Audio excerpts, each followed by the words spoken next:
Have a video presentation. This is an animation film. Let us see this. First one is a title song. This is mainly made for children, but at some any age can see this. Yes. Put off this light. Yeah. This light can be put off. Yeah, put off the light.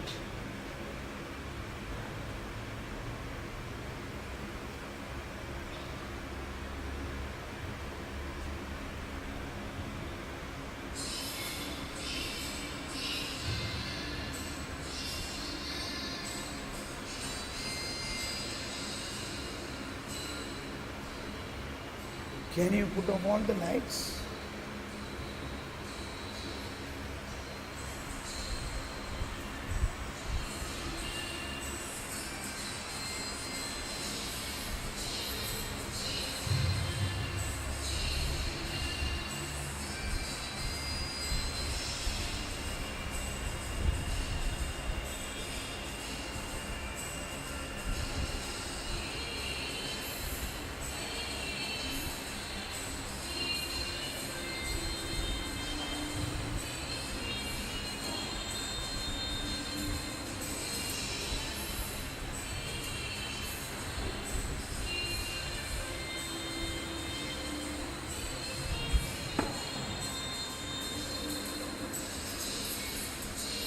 More volume.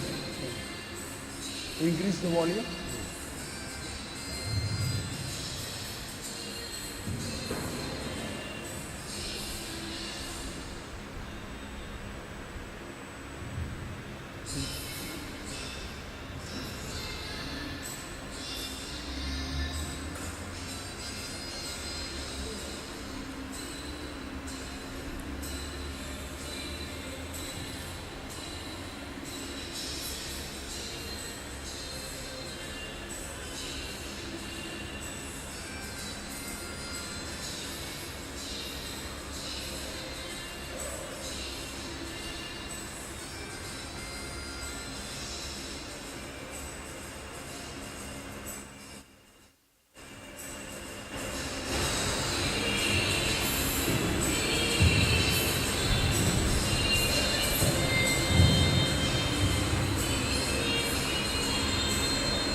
Now we will see a short film which will be about 10 minutes. That's Saint Therese.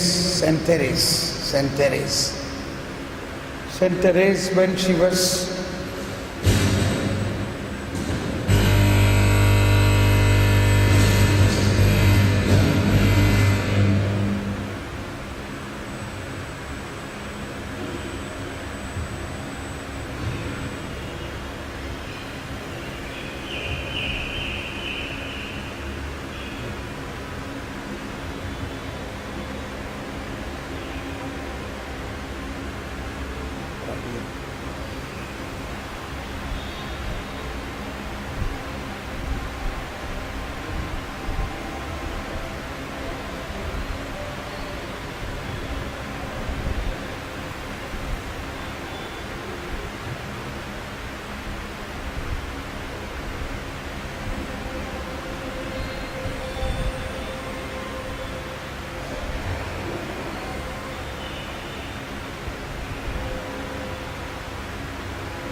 Praise the Lord. How you like this Saint Therese? Because the lights there are and the ambient atmosphere was not so good for this type of video, but I hope you got the message. Saint Therese, when she was only 14 years old, she prayed, and this triple murderer Pranzini put on this light.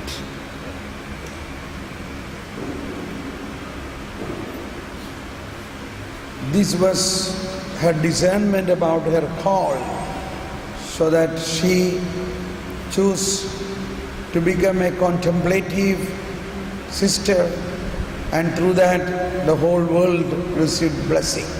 This is the possibility how Christian wisdom can conquer the world. Saint Augustine, in his famous book City of God, he has mentioned a Christian wisdom will conquer the world. So that is what is written in Isaiah chapter 11:9. Isaiah chapter 11:9 is the chapter where the spirit of wisdom, knowledge, understanding is proclaimed.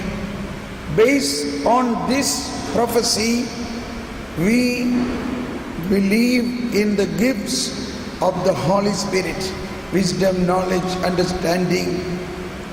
So this Isaiah chapter 11:9 said, eventually the whole world will be filled with the wisdom of God like the sea fills with water.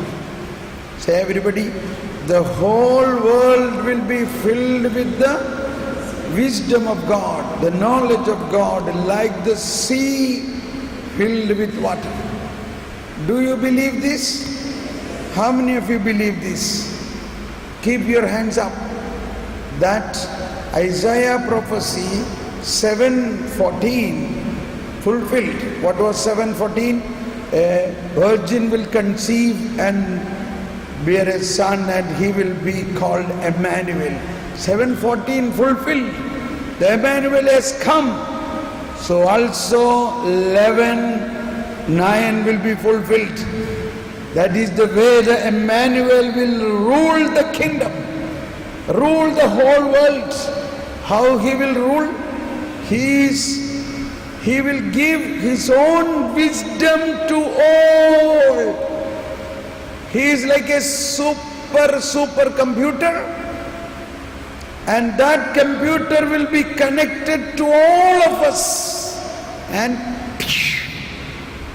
every one of us will be given his wisdom, so that we can configure what he thinks we think.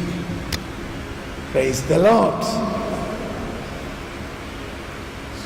We are supposed to live, all infrastructure, spiritual infrastructure is ready. That Jesus has come with all the wisdom of God.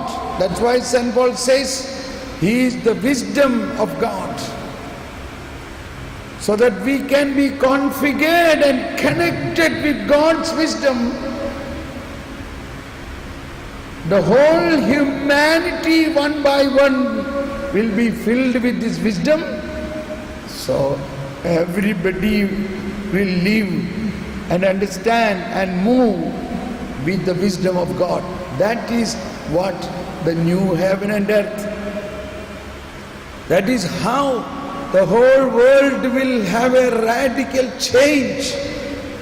All Hindus, Muslim, Buddhists, Sikh, Punjabi, Parsi, all of them will be transformed and filled with the wisdom of God, knowledge of God, like Saul, a Jew, a strong, strict Pharisee, was changed, pure changed.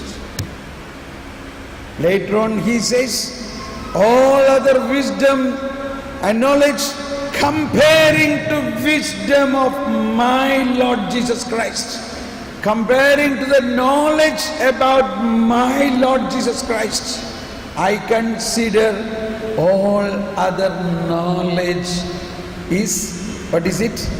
Is rubbish, in the sense that is perishable. That is perishable. Let us raise our hands and praise God. Thank you, Jesus. Give a clap to the Lord. Thank you, Jesus. Praise you, Jesus. Thank you, Jesus. Praise you, Jesus. I forgot. Normally after the lunch, we should have a little sharing. All this time I was speaking. This is a chance for you to come and speak. What have you gained? What new insights you received? Have you received something? And what resolutions you made? What happened yesterday, night, morning? How is your family this after one day retreat? What confidence, what decisions, what word of God touched you? What inspiration? Please come running and speak few words.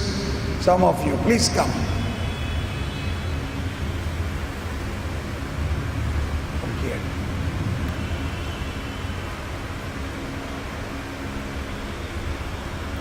Come here, please.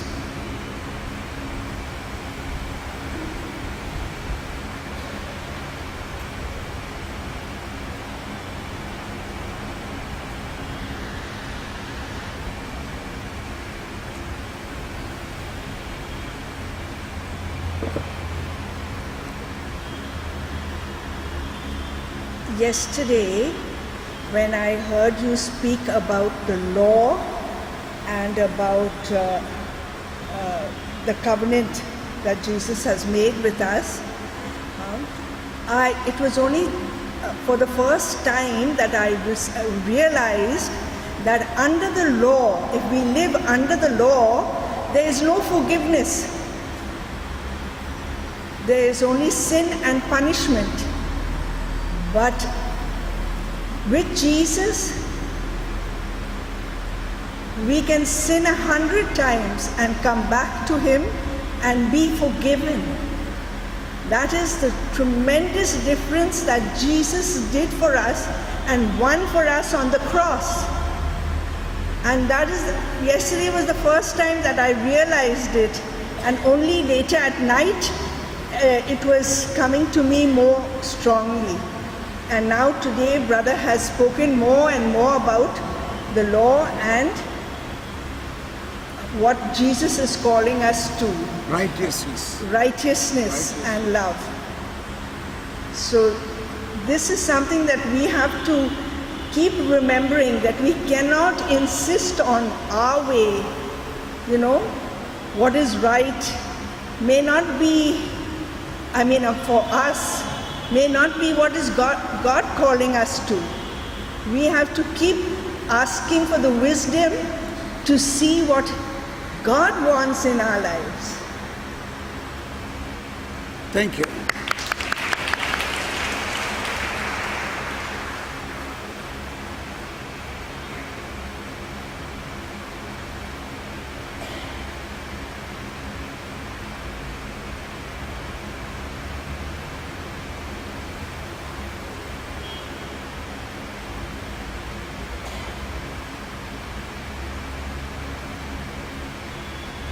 Please come.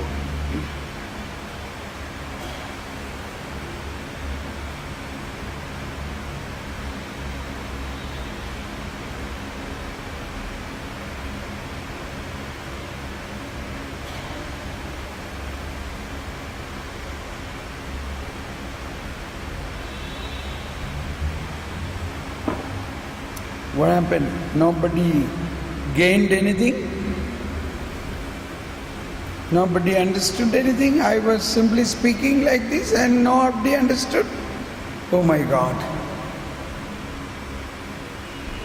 Come.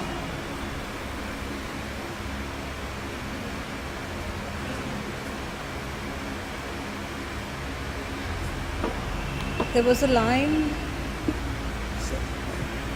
line that you mentioned, if God created the rabbit He will also create grass.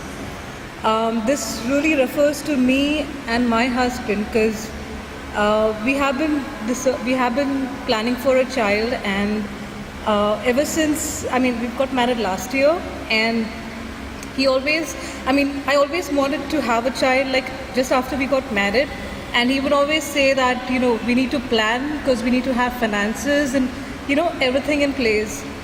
And I didn't have the right answer to give him. Like always he would keep saying that, and and I'd be like, okay, I'll listen to you. And now I have a line to say that if God created the rabbit, he will also create grass. Which means if he's created the child, he'll also create finances for it.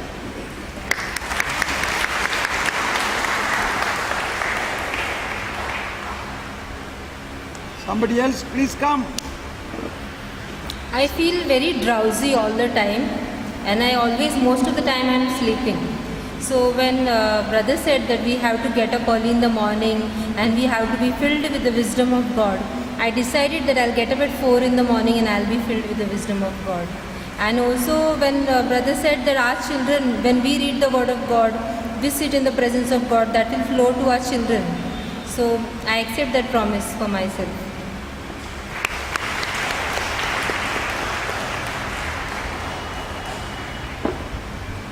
Please come. Your testimonies are very important because all what I spoke, many things, many may not agree. It may be even controversial to certain thinking.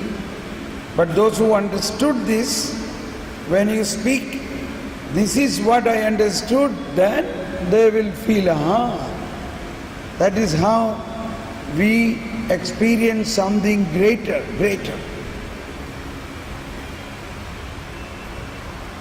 My name is Michael Fonseca, and I have just come here to help because I told everyone I am only in the service in ministry.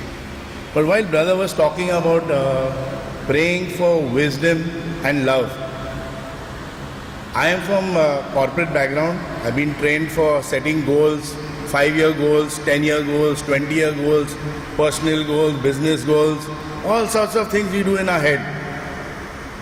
But we do not, and I also pray. I pray, go to the prayer room, I sit down there for 1 hour, and I tell God, I want this, I want that, I want this. I never ever asked for wisdom. And many a time, things don't go the way we wanted, and we are upset. So I've had 2 heart attacks, I've had depressions, and I have so many things along the way. But I never ever thought of asking for wisdom. And this is what I got today, sitting in the front, dreaming most of the time. But this is what touched me the most. Thank you.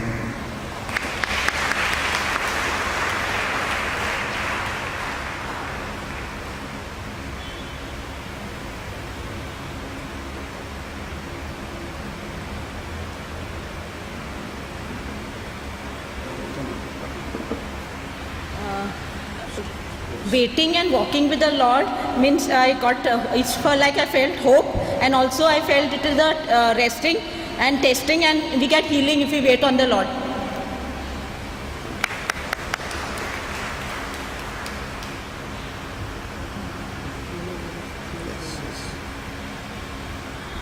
Praise the Lord. My name is Ida and I'm from Dublin Parish. About yesterday, I want to share that while brother was asking us to remember the hurts that we have been given by our family members during the deliverance prayer, I was able to remember not the hurts that were given to me, on the contrary, the hurts that I gave to my family members, and the guilt that I had over it and the pain that I had given to them. And I really cried so much over it, and I received a deep peace, a deep healing. I thank the Lord for that. Secondly, another beautiful thing, while the holy vessel of the Holy Communion was placed on the altar, and Father and Brother were praying over everyone, and Brother was saying, lift up your hands and pray for the people. Suddenly from the person who was prayed for and the praying that was happening, I was led to see Jesus on the altar, in that holy vessel that we are so used to seeing at every Holy Eucharist. I felt Jesus himself there, And while he would say, pray for these people, I was led to say, Jesus, I worship you, that you are touching their lives. Jesus, I praise you. So I could feel him there on the altar in that simple holy vessel. This one also, today, when brother was saying that our God does not sleep, he's there with us, whether it's day or night, and that we need to get up early in the morning to spend time with him. And I was saying to the Lord that, it really touched me, because all the time whenever I would think of getting up in the morning, I would say, what if I don't sleep well? I will get a headache. What about this? I need to rest well as well, because my body needs rest. But today's talk gave me a revelation that that is not really the case. God will help us. If I need to be in God's presence, He will help me in whatever way I need to be. So besides this, another testimony I want to share, brother has asked me to. The day I got married, right from the wedding night, me and my husband prayed that God, whenever you choose to bless us with children, let them be for your glory. And this was the prayer that we always had. Days went by, weeks, months, years. And as the years went by, there was pressure from family and from everywhere. Why don't you all do something? Go and see a doctor. But we believed that, Lord, you have purposed everything. You have a timing for everything. So we do not want medical babies. Whenever you choose to bless us with children, we want it at that time. So we just refused to have any medical intervention, because somewhere that faith was really working intensely. And as time went by, it was the 7th year of my marriage. I still remember 1.5 years before I could conceive, I was in the chapel and the Lord spoke that your first child will be a male child and you got to call him Shalom. I recorded it in my diary. 1.5 years later, in the 7th year of my marriage, something beautiful happened. The Lord said, I want you to go and see a gynac. And when He told me that, I said, Lord, for what? So He said, I want you to go and see this particular gynac from this hospital. And I didn't want to go there. But because I need to obey the Lord, I went there. But when we were going, because it's a very senior gynac, I said, Lord, now please don't put me in a situation where it's going to be the medical thing totally. I want your intervention in my life, because I've waited all this time for you to work. So in Jesus' name we prayed, Lord, anoint the person with your wisdom, the doctor with your wisdom, not out of a medical experience, to guide me as to what to do. So when I went and met the doctor, she took the entire diagnosis, the investigations, and I'm sure if a patient has to go, a person has to go with a 7 years no conception medical history, the doctor will ask one of the two things. One, either let's get you checked, do some tests to find out what is the problem, or put me on some medication. But amazingly, such a senior doctor, she looks at me and says, Ida, it's almost 7 years now that you have waited. Let's just wait for 1 more month and see what happens. If nothing happens, we'll see. And she just sends me back home. So I was just so amazed and thrilled. I said, Lord, I give you glory. And the best part was, amazingly, that same month I naturally conceived. It didn't happen for all this time, but when I was sent back that time, I conceived. Now I had an absolute normal pregnancy. But in the 6th month, I had some cramps, I had a little bleeding, and when I rushed to the hospital, the doctor said, you're headed to an abortion. And I said, Lord, it can't be, because I told the doctor, Jesus is the author of this baby, and He will ensure that this baby lives. And they said, you are gone crazy, because we can see that the baby is getting aborted. And all I knew, I just refused to listen to them, and I just kept focusing my gaze on the Lord and on Mama Mary to help me. The next thing was, while they were not even prepared, the baby popped out as a normal delivery. He was a 650 grammer. This was the exact size of the baby, smaller than a chicken. 650 grams, 6 months born. And all the other medical things were involved. The doctor said, you're wasting your time, you're wasting your money, don't be here, this is not happening. But each time he said that to me, I would say to that senior doctor, I had the boldness to say to him that my God says that He will work and He will perform a miracle. And they would just look very offensively at me that this girl has the boldness to say such a thing to such a senior doctor. So I knew that I was coming from my God.